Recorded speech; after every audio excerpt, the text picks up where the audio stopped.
Benvenuti in un nuovo video. Oggi, in occasione di una data infausta, il 17 marzo, perché il 17 marzo del 1861 fu proclamato il sedicente Regno d'Italia, che non era altro che il Regno di Sardegna allargato fino giù alla Sicilia.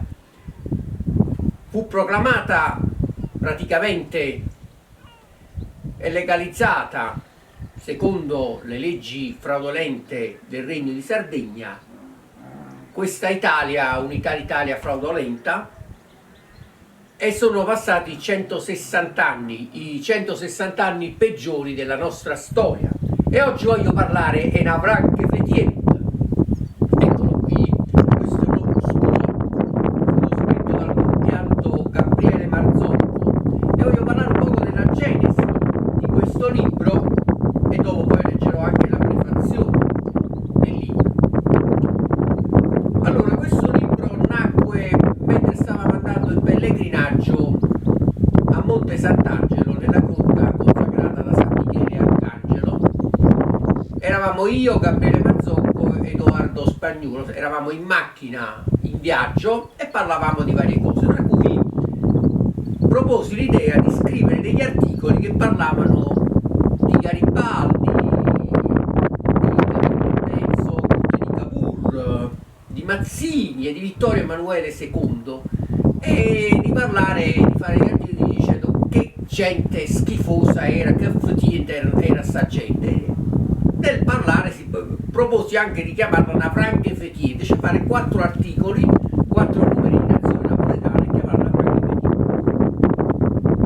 Gabriele Mazzocco, gli piacque questa idea, ma piacque pure Edoardo Spagnuolo, e si incaricò immediatamente di prendere la documentazione, di ordinare le cose, di fare nella sintesi che si poteva fare di un articolo giornalistico anche abbastanza lungo, di fare la sintesi di tutte le malefatte di queste persone, che a raccontare malefatte di questi 4 personaggi ce ne vuole che ce ne vuole, ci sta da raccontare, insomma. E così uscirono questi 4 articoli su Nazione, sul periodico Nazione Napoletana. Successivamente, in un secondo momento, aggiungendo anche la prefazione, è nato questo opuscolo.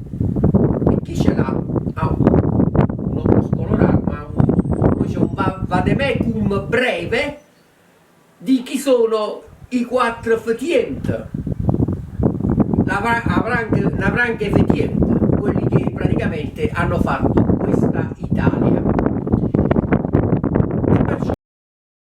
Ora leggerò la prefazione del libro Navranc e Fetient.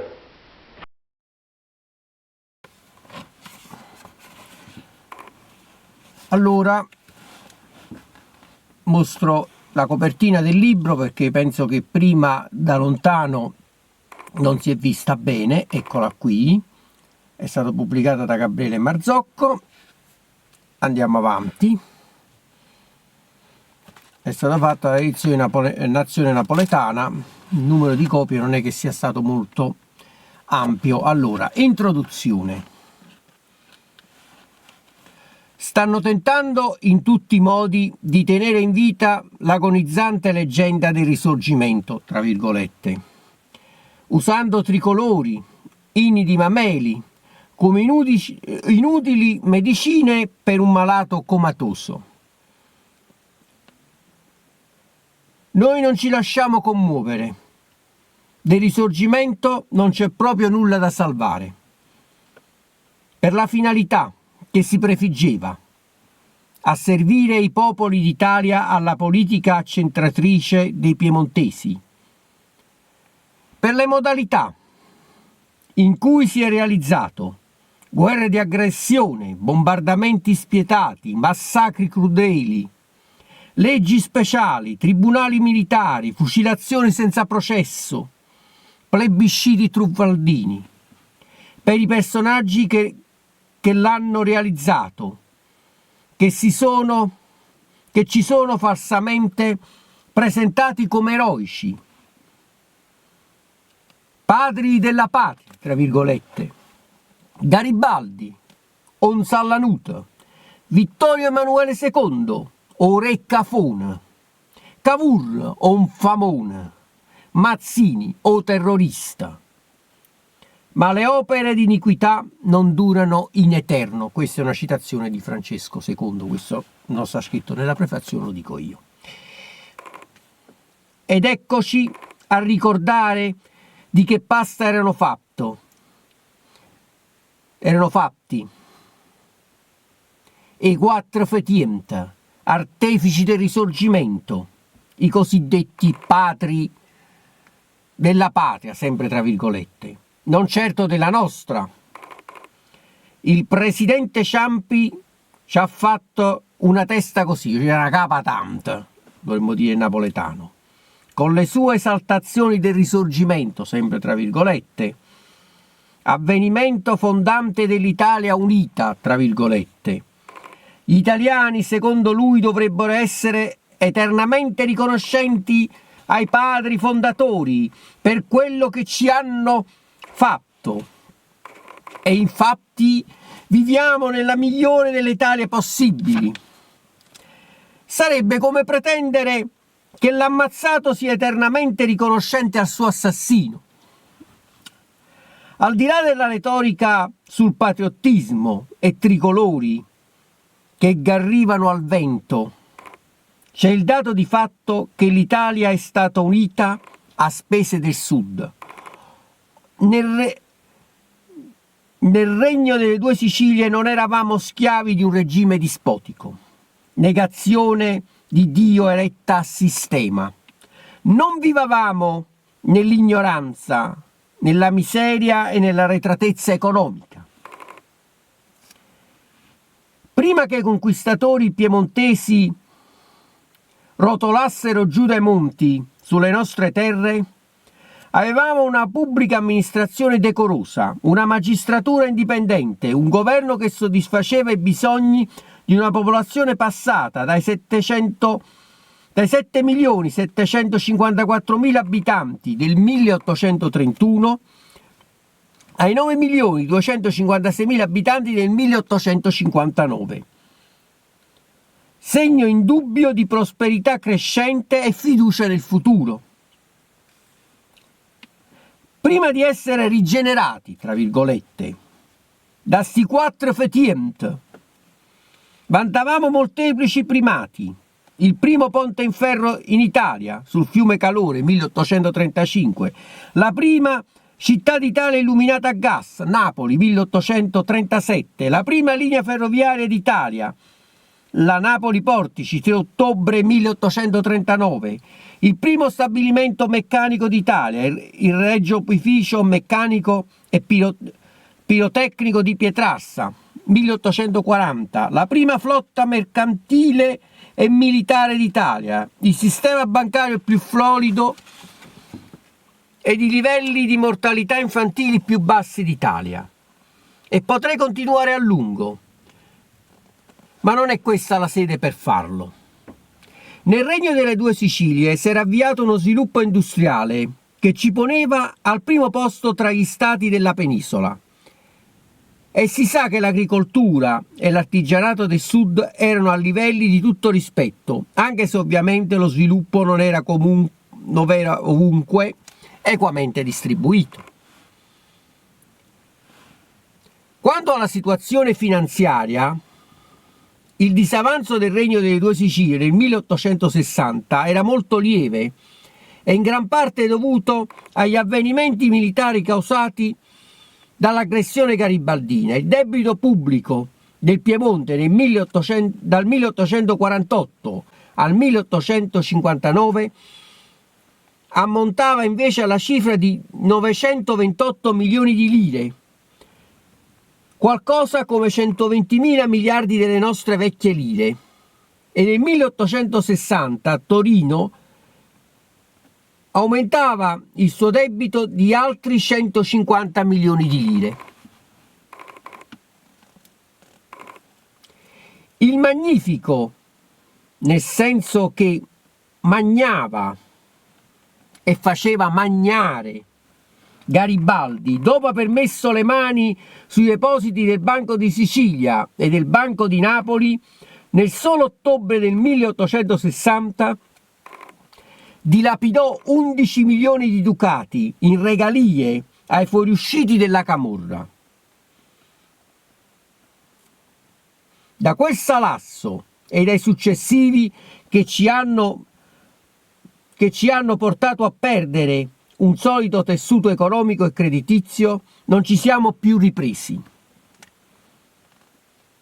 Le ruberie e gli imbrogli non avvennero solo nella fase rivoluzionaria, tra virgolette, e si pensi solo ai 60.000 cappotti acquistati nel 1860 a peso d'oro con i soldi nostri presso ditte del nord per i 20-25.000 volontari, tra virgolette, garibaldini. Subito dopo l'unità fu un succedersi di scandali, da quello delle ferrovie, 1864, e della privatizzazione della Reggia dei Tabacchi, 1868, a quella della Banca Romana, 1892, che vide implicate la destra e la sinistra legate da interessi e solidarietà di fondo. Nel 1860 abbiamo perso l'indipendenza e ci hanno azzerato l'economia, stanno cancellando la meravigliosa varietà e ricchezza culturale e civile e religiosa delle nostre genti, ci hanno tolto la vera gioia di vivere e quella che si basa sulla dignità. Sembrava che i giochi fossero fatti e che dovessimo rassegnarci per sempre a vivere subalterni al nord ed accettare senza fiatare la versione dei fatti impostoci dai vincitori. E invece la verità sta prepotentemente venendo fuori.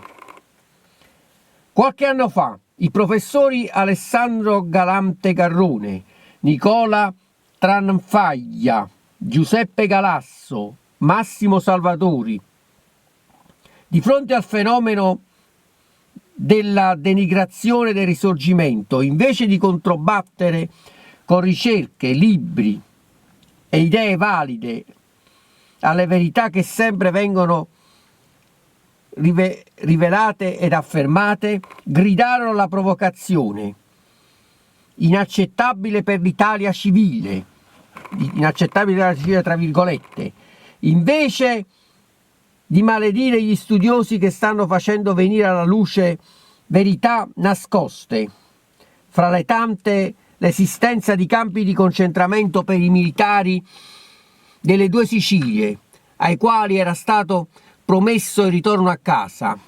I nostri professoroni risorgimentalisti farebbero bene a tornare, se mai ci sono stati, negli archivi e studiarsi i documenti. E non basta, perché lo sappiamo bene che i documenti poi bisogna interpretarli. E qui c'è bisogno di quell'onestà intellettuale che purtroppo è merce rara, ma almeno abbiamo il buon senso di non criminalizzare gli studiosi che non hanno buttato la loro dignità nella spazzatura. Molti pensano che noi parliamo male, tra virgolette, del Risorgimento, tra virgolette, perché siamo degli inguaribili nostalgici o passalisti. Non hanno capito niente. Studiamo e facciamo conoscere il passato perché vogliamo cambiare il presente vergognoso e costruire un futuro di dignità civile per il nostro popolo, cercando di evitare gli errori già commessi 1000 volte. Il flusso emigratorio dal sud verso il nord non si è mai interrotto e nel 2003 circa 180.000 giovani hanno lasciato la nostra terra per andare a lavorare nel quadrilatero Bergamo, Padova, Bologna, Reggio Emilia. Come se in 12 mesi una città come Reggio Calabria e Foggia si fosse svuotata. Gli errori più gravi sono stati quelli di vergognarci della nostra identità, delle nostre tradizioni, affidarci a politicanti venduti allo straniero, aver rinunciato a fare la grande politica. Dobbiamo deciderci a riprendere in mano il nostro destino e a tornare a essere protagonisti della storia. La verità sta venendo fuori e con la verità la dignità e la resurrezione civile della nazione napoletana. Questo era quello che scriveva Gabriele Marzocco nella prefazione di questo libro. Io aggiungo che bisogna agire, una volta conosciuta la storia, poi bisogna agire nella maniera politica giusta, che non è certamente andare a votare per i partiti che poi appoggiano il Risorgimento, per i partiti dell'arco parlamentare dell'Italia, che riconoscono ancora l'Italia come Stato, ma bisogna avere come punto di riferimento il Regno delle Due Sicilie, quello è il punto di riferimento politico. Altro non dico, approfondirò in altri video. Oggi volevo semplicemente leggere la prefazione di questo libro scritto da un grande studioso, Gabriele Marzocco, di cui mi onoro di essere amico. Gabriele ci ha lasciato molti anni fa, per me e lui è ancora mio amico, anche se non sta più in questo mondo, e io mi onoro di essere suo amico, ed è giusto che oggi ho letto la sua prefazione. Lasciate 30 mi piace minimo sotto il video su YouTube e io poi parlerò del resto del libro di Gabriele Marzocco in altri 4 video. Ci vediamo in un prossimo video.